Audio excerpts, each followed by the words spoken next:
Across to Peter Mathews, who is a professor of political science at Cyprus College, and he joins us now from Los Angeles. Great to have you on the show, Peter.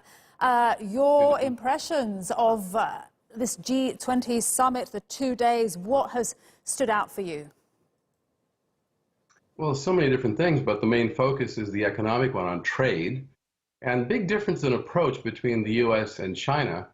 The U.S. has always said there should be less government involvement, more free markets. China is a socialist country. It's promoted industrial policy very successfully to promote products around the world. And when China first invited Boeing to come into China, they said, look, we need some of that technology to be transferred here because we don't want to just become factory workers building the Boeing tail section. We want to know how to, the engineers should be trained how to do it. So they, as a developing country, they needed to have technology to some extent, and they were successful in doing so. And I think the U.S. is concerned that China may be leapfrogging ahead on its influence economically throughout the world. And I think that the United States should not be so concerned about it and should work with China and stop protectionism. It's wrong for Trump to have put those tariffs on the steel and aluminum from China and then had invite retaliatory action. It can really hurt the world economy overall, and the U.S. economy is already hurting right now.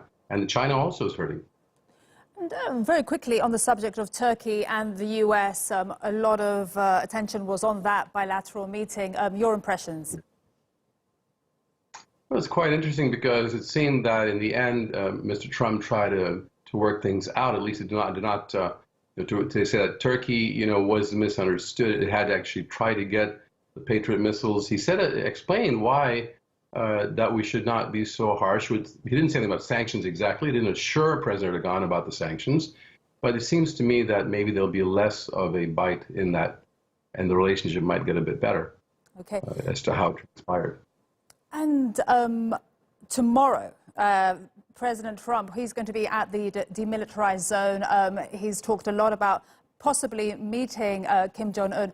What do you think is going to happen there? Will they meet, and what are you expecting?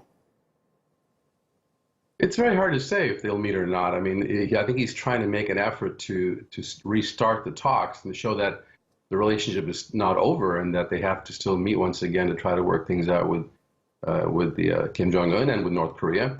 So we'll have to see, because last minute something could happen and could be called off. And I got a feeling that Trump would like to meet. It would be a big coup for him to show that he's actively seeking to work out this deal with the North Korean leader on nuclear weapons and disarmament.